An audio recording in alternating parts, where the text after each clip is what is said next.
I just sat for my first open book exam and I aced it. And I'm going to tell you how you can do the same, because open book exams, even though it's kind of cool that you can bring even the biggest, heaviest textbooks that exist, I actually went to my open book exam without one to test the ancient art of memory that kind of looks a little bit like this. The only problem is that I found out that the ancient art of memory that I prefer wasn't as useful as I thought it was going to be for open book format exams. Now, some people might think that these kinds of exams are easy, but actually I found that they're not. It's what your tricky examiners want you to think, that it'll be a breeze. But I know not to fall for it. I have a PhD in humanities, 2 MA degrees. I've taught at 3 universities around the world. And during my years of teaching, I have wrote and administered and graded more exams and assignments than I ever took myself as a student. Many, many multiples more. But now, back in school, as I near my 50s, I'm working on a second BA degree. How do you do, fellow kids? Oh man, my Steve Buscemi impersonation sucks, but my skateboarding is real. This time in law, so I can develop a deep understanding of what law is all about. And also, there's some other reasons why that I'm doing it. It's just kind of a interesting project that I've had in my mind for a long time. And I never take it for granted that I'm going to score high distinction like I just did. And high distinction, that's the top grade here in Australia, A+, where I come from in Canada. But here's something to consider that probably no one else will tell you about open book exams. There was a question that I got wrong, one question, and it wasn't even the one I thought that I'd missed. And this error suggests that having the textbook wouldn't have saved me, even if I had brought it with me. No, the problem was caused by the open book format itself. And in this experience-based video guide, I'm going to show you what open book exams actually test, how to prepare properly, and enable you to avoid the same recycled study advice just about everyone else gives online. Now, if you want to skip ahead to just the tips, there's a little sign here on the screen that will show you when that part begins. But if you want some context, I think this is really, really important. Context, bro. Context. And I have to tell you that I was really, really surprised that open book testing exists in law school at all. I'm still surprised that it exists in school, period. I don't really get it. It's, you put so much into your university studies, and I took so many high-stakes exams when I worked jobs to pay for my original university degree when I was at York University, the BA and the MA, and then another MA and a PhD. That was stuff where I worked as a security guard and a store detective for a period of time. And having open book testing to get a security guard license, to me, I think that would be totally absurd. Like, what employer wants a guard who needs to flip through a textbook to determine whether or not they've witnessed a crime? Give me all your money! Hold your horses, bro. I actually got to make sure this is a crime first. I know it's in here somewhere. That said, now that I've taken my first open book exam, I'm a little bit fascinated, and I did some research on why such tests are administered in the first place. And one of the studies that I read actually revealed that open book examinations have existed since at least the 1930s. This blew my mind. And so using my university library access, I found one of the earliest studies that apparently is available, and probably the one these researchers are referring to.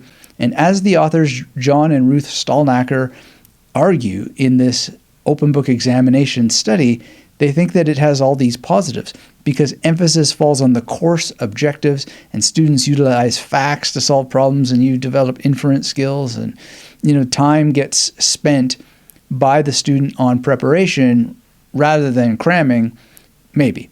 And so back in the 30s, these authors predicted that open book tests would be more and more widely used in the future, and they encouraged all kinds of research into this format.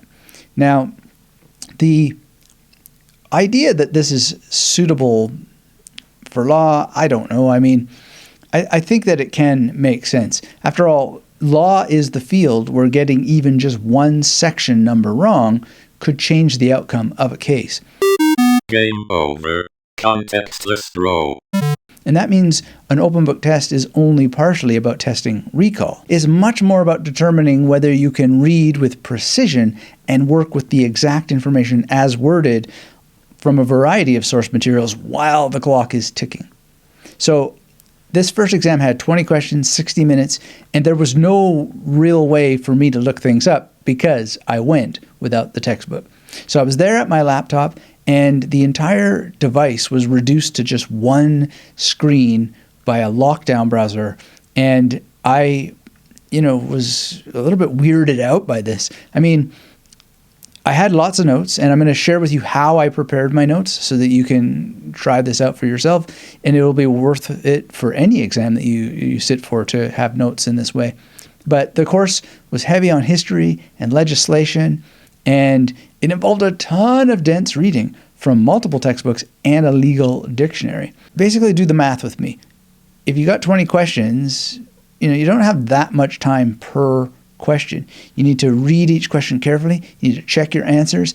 And in my case, I'm a very fidgety person, very busy in my mind, so I have to ward off all kinds of feelings that arise when I feel trapped. And I was trapped, in this lockdown browser software, and you have to sit there until either you press that you've completed the exam or time runs out. And it was just bizarre. It's just such a bizarre situation. Anyway, if you've never sat for an exam like this, you got to ask yourself, how much time can you really afford to spend flipping through 50 pages of notes just because you're allowed to bring them? There was a study I read where basically about 200 people were tested, and 112 had an open book and 83 had a closed book experience. They were cognitive psychology students, and the open book group definitely scored higher, but they also took longer to finish their exams. So one way to interpret these research findings is that just because you have access to a textbook doesn't mean that you're going to be time efficient. Your accuracy, though, tends to go up, at least according to this study. But, your time is so scarce. So isn't it better to just be able to finish as quickly as possible? In my case, I didn't rush per se, but as a time-poor entrepreneur with lots of polymathic projects on the go, building bookshops and all kinds of things with the internet, I finished this first open book test in approximately 30 minutes. And, I needed the time to do other things, but that was only part of the reason that I sped through. A lot of the questions I was able to answer simply by using critical thinking more than memory. Then I went over everything a minimum of 2 or 3 times. I think it was 3 times, just accuracy against the notes that I did have. And then there was 2 questions where I actually just had to guess. And it was weird that the one that I thought was the right guess was wrong, and the one that I thought was the wrong guess was right. Anyway, in terms of actually getting the high distinction because of having only missed one question, here are some study suggestions that break all these things that I did down into really actionable strategies. And it's really about strategy and mindset, because unexpected things can happen no matter how prepared you are. And basically what I would suggest and what I did, which helped with this, because at the end of the day, the notes really weren't that helpful at all. They were nice to be able to check, but what really helped was, first of all, building a reading moat well in advance. And what I mean by a moat is reading that surrounds the reading. So even before I knew about the assignment structure of the course or any of the exams, I started reading the instant that I had access to the course area, but not just the online textbook. I made ample use of the included dictionary and memorized new terms and started memorizing all of the beautiful, glorious Latin that I kept coming across, different names of different acts. And the way that I memorize these things, we'll talk about it in a minute, but it's just, finding YouTube videos, YouTube channels, and podcasts about Australian law, as many as I could, and listening intensely. and watching as many hours of these videos as possible. And, sometimes these supplements went quite ahead of the reading. So I had to use a bit of a mindset balance to just go, whoa, you're not in contract law course right now. So stay away from that, even though there's a really interesting, relatively new podcast all about contract law. Stick with the legal institutions, which is part of what this course is. So I was placing these guardrails on myself, and this required constant, vigilant discipline, because otherwise I wouldn't have had a moat around my reading. I had to make sure that all of these supplements were as targeted to the reading as possible, which was basically legislative institutions and processes in Australia. So my core reading was multimedia at the end of the day. It wasn't really just about the textbook. Now, another thing is to really complete all the exercises, not just complete all the readings, but all the exercises. And for years, students have asked me, how do I find the most important details in my study books? And really, it's just what I found right now. You look at the summaries at the end of each chapter. You read the book conclusion. You look through, at least spend 10 or 15 minutes looking through the index, so you have a real understanding of what's going on there to build what's called context-dependent memory. Context, bro. Context. And then find what questions they're asking. So in the case of laying down the law, there's almost at the end of every chapter, there's little exercises, one of which is to reconstruct a history of how law came into being in this country. And so I just wrote it out. And, there's actually sort of 2 lines of historical legal development, and just takes time, but writing it out builds something in the head. The instructor of this course also included some additional exercises, which you have to complete in order to get your attendance for the week. So that's exactly what I did. But I tried to go beyond just what was being asked. Try to do additional research, push, a little bit further. What else? Be a completionist, but also a what else, well, how would we say this? What else-inist? What else-ishnist? Somebody who just goes, what else? Keep trying to push as far as you can. And I know a lot of people just want to find hacks, speed things up, but the reality is that to become an expert in a topic, you got to go further than the other person.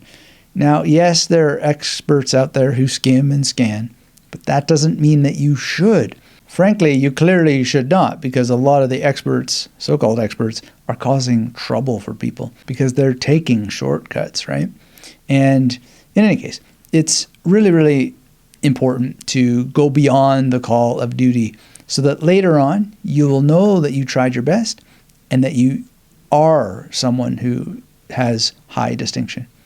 Now, in terms of the use of AI, the university says don't use AI, and so forth. But I wrote an AI prompt to spar with and test my answers. And the prompt is called A.I.M, and you're welcome to grab it just using the link in the description. And it's a GPT I trained myself, and it was really, really helpful because it would push me into say, well, you're using these terms in quite a loose way when actually it should be this, that, and the other thing. And then I'd go and look it up, and it was like, whoa, that is right. So there's definitely a space for all of this. And supplement your study with as much as you can. But when it comes to AI, get it to challenge you. Don't ask it for answers, but get it to push you around a little bit. And then I would suggest that even if you do bring a textbook with you to the test, make sure that you memorize as much as you can. One thing I kept hearing over and over and over again is very few people care if you can remember the legal Latin terms. And, it's more about being able to see the issues and know how the law is applied and so forth. And I took that point into consideration. But I memorized the Latin phrases I came across anyway. I memorized things like, the Competition and Consumer Act 2010 Chapter 2, Section 18, which I was just quite interested in. But it's just a common thing that comes up in competition and consumer issues, right? And it also turned out that even though a lot of people were saying, oh, don't worry about the Latin, a Latin phrase showed up on the quiz. And if I hadn't memorized it, I would have been underprepared, and I might not have taken the note because they kept saying, don't worry about the Latin. And yet, lo and behold, there it is. So memorization of terms, dates, like, is it really that important to know that the Magna Carta was 1215? I didn't know, so I just memorized it anyway. And, sections, all kinds of minutiae, they might not prove valuable to have memorized in the end, but the more you practice using memory techniques, you get the benefit of being able to use them like that, so that you're absolutely ready to go. And there's a lot of stuff that, maybe just didn't need to be memorized, but I am so glad that I did. So what did I use? Memory palaces, the pegword method, the PAO system, and spaced repetition, all woven together. And it can take you a while to learn and practice these mnemonic devices, but it's so worth having them on your side.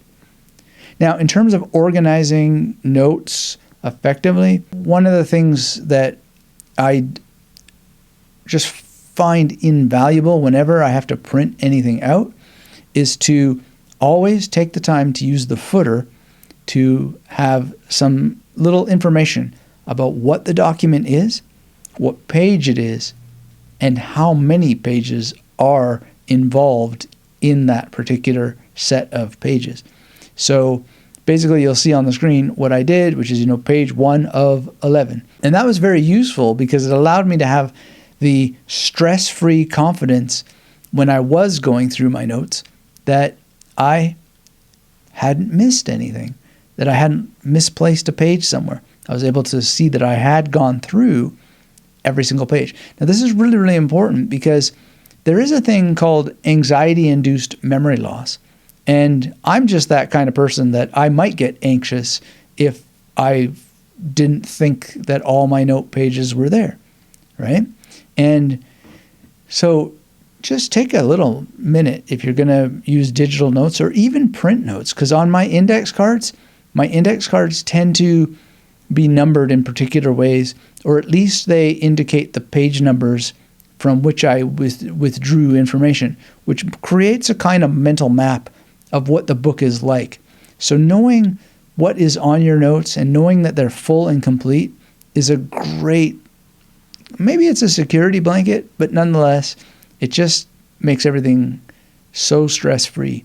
So spare yourself the mystery about the status of your notes by just taking a minute to use the footer on a Word document or on your index cards or even your handwritten notes, one of, and then the number of pages that you have. Very, very powerful because, again, anxiety-induced memory loss is a very, very serious thing. And I can imagine nothing worse than my own mind seizing up with worry that some page had gone missing. I'm so OCD about that stuff, I would probably spend the rest of the day looking for this missing page and probably have a hard time concentrating on the rest of the exam while the timer was running out. Anyway, the last thing that I did is I bound each set of notes together with a simple clip from the stationery store. And, it seems like a small thing, but it's just useful in having that confidence that everything's organized. And I did the same with my handwritten notes, the little clip on each and every one. Now, my handwritten notes were just based almost entirely on key terms that I thought would be important for the exam. And what I found interesting was that most of what I had written from the online textbook was the same as on the lecture slides.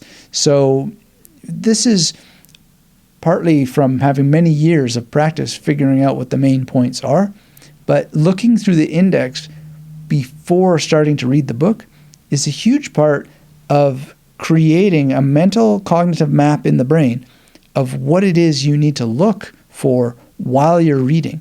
So if you don't read the indexes of books before you start reading books, get into that habit. It takes 5 to 10 minutes, but it's really, really powerful. Another thing that's really important to do is take lots of breaks. Schedule them in. Now, I'm bad about this because I like to plow forward. Work, read, study, take notes. So what I had to do is deliberately take entire days off from the study for the exam. And that was quite challenging. But what it does is it allows for reflective thinking. So I didn't forbid myself from thinking about the topic.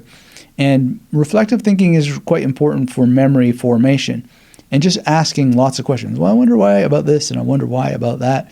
And just resisting the temptation to look things up. So even if there's something that was quite vague and, what was that? Oh, just let it go and take the day off.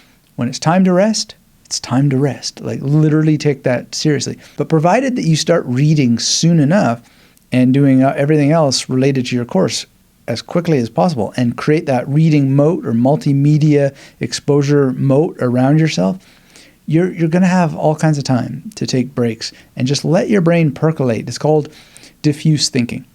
And then after that, really is just a lot of mental management. Like the day I sat for the exam, there was some kind of problem.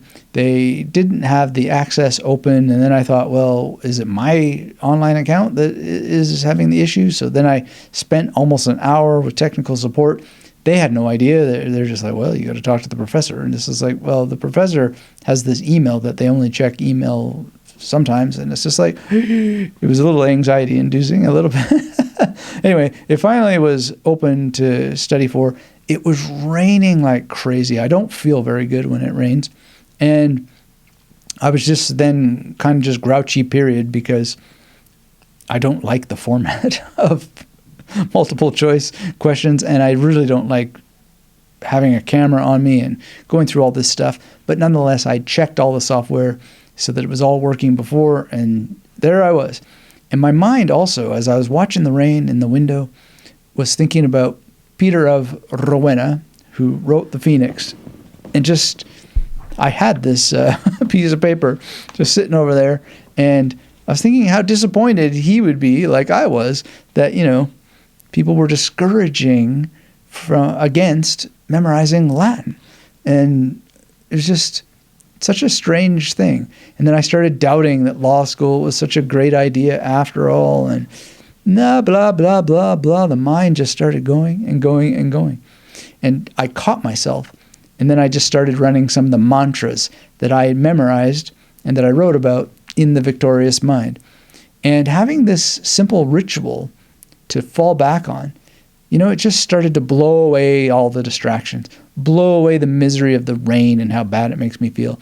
And if mind wandering causes you issues while you're either studying or sitting for exams, it could be worth looking into various routines that you can practice. Now, meditation is not for everyone, but in a way it is. It's just a question of what meditation are you going to do. So it doesn't have to be mantra meditation like I do. It can be walking meditation, qigong, whatever. And I do all of those things in combination. But at the end of the day, that was probably the hardest thing of all. I passed with this high distinction, but the exam felt alienating. And there's lots of things that bother me about the whole format and that it's there at all. If I steelman it, basically there probably are good reasons behind the testing scheme.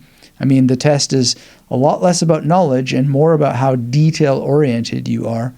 And I also suspect that, it's just a small exam in the grand scheme of things. But it's designed, I guess, to catch you when you are guessing. And so that's quite interesting to experience.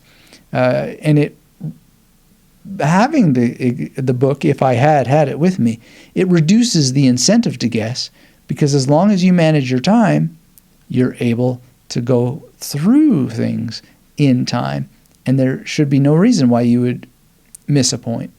Anyway, just take extensive notes. Give yourself time to memorize information, practice all the questions, get a sparring partner, either a real person or get the A.I.M GPT that I programmed and happy to share with you.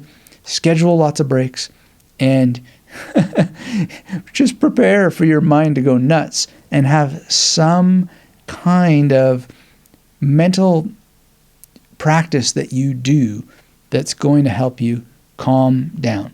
Now, the A.I.M GPT that I created, it's very, very simple, but it helped me identify a number of blind spots in my thinking, and I've written it in such a way that you can quickly just change it to whatever it is that you're studying, and it will get you ahead of the game in terms of being able to rapidly improve and find any blind spots. But, don't ask it for answers to questions. Please do your own research and just get it to interrogate you, basically.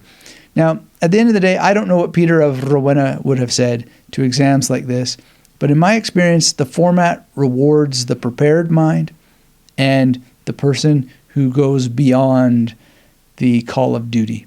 And I expect my memory is going to be tested a lot in the future because the kinds of information out there is just massive and there's so much left to go. But I wanted to share this little experience, my first open book exam period in my life that I can remember, and my first exam going back to school as an adult.